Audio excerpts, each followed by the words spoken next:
I like that. As I've already told you, the title of the sermon this morning is talking about the Beatitudes, or the blessings that are the beginning of the Sermon on the Mount. It is one of the first acts that Jesus performs, according to Matthew. We are told that after Jesus called his disciples to him, many people from all over, from Galilee, from Decapolis, from Jerusalem, from Judea, and the regions across the Jordan, followed him around. So why do you think Jesus may have chosen to begin this sermon with these blessings? There's a wonderful idea known to all marketing and salespeople, and that is that you must start with the positive. If you're going to give somebody a message and you want them to learn from it, you don't begin by chastising them and expect them to pay attention. It is well known that people who are told positive things will think well of the person doing the telling. So Jesus begins with the positive, even though it doesn't sound like it. We're told that these following types of people are going to be blessed: the poor in spirit, the people who mourn, the meek, those who are hungry and thirst after righteousness, the merciful, the pure in heart, the peacemakers, and anyone who is persecuted because of their righteousness. Somehow I'm not so sure it sounds like a great thing to be one of these people, the poor in spirit, or the person who's mourning. I think we'd all like to think of ourselves as better and immune to the mourning and the woes of life.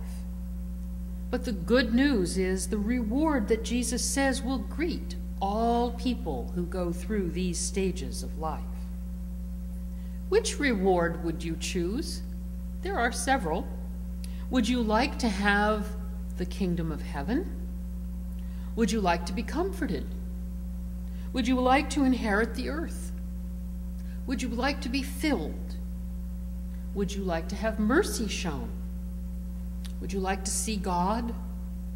Would you like to be called a child of God? And again, would you like the kingdom of heaven? There's 8 of these blessings and these rewards. And you know what happens to many people?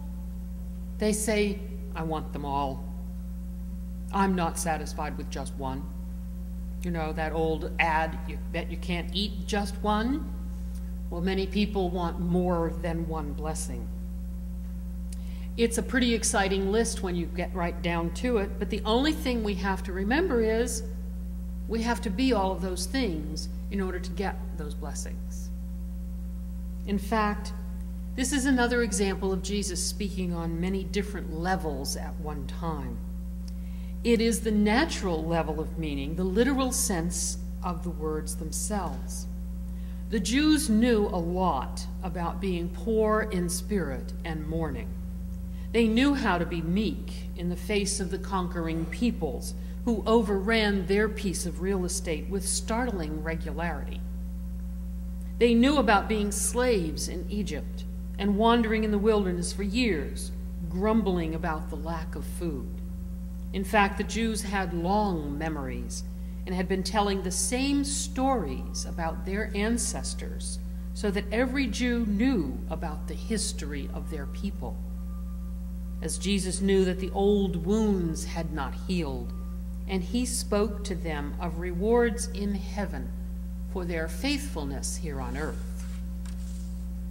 In our day, it's easy to forget the stories, to be assaulted by video, television, movies, and radio so that we see the old stories of the Bible as pretty stodgy and without any pizzazz. We are the instant gratification generation, where our computers link us to more information on the web than any of our parents ever dreamed of having. We want to eat on the run. We want to go through the drive-through window.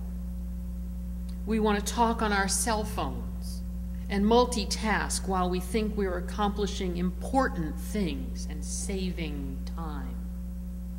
And as I say to many people who talk about that, what are you saving it for?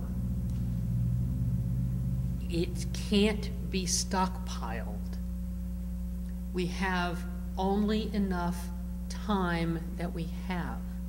Every one of us has the same 24 hours in a day, the same number of seconds in a minute, and minute in an hour.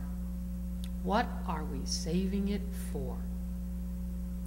In reality, what we're doing is forgetting the most important part of our lives, the stories that have forged our realities today and make us what we are as a community.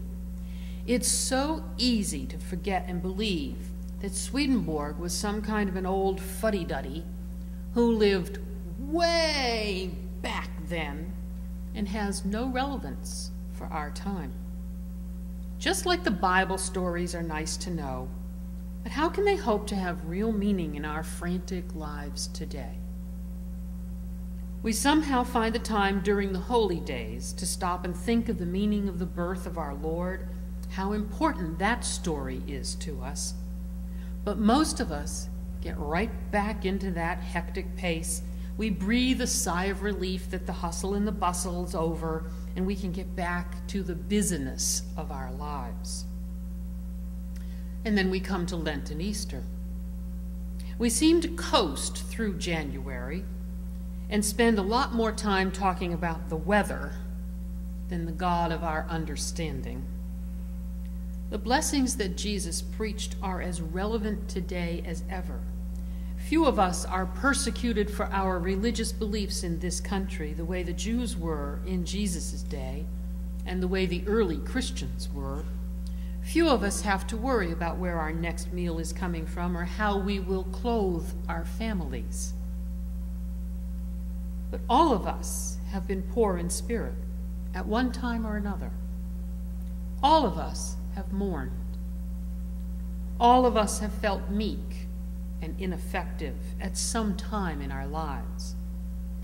And Jesus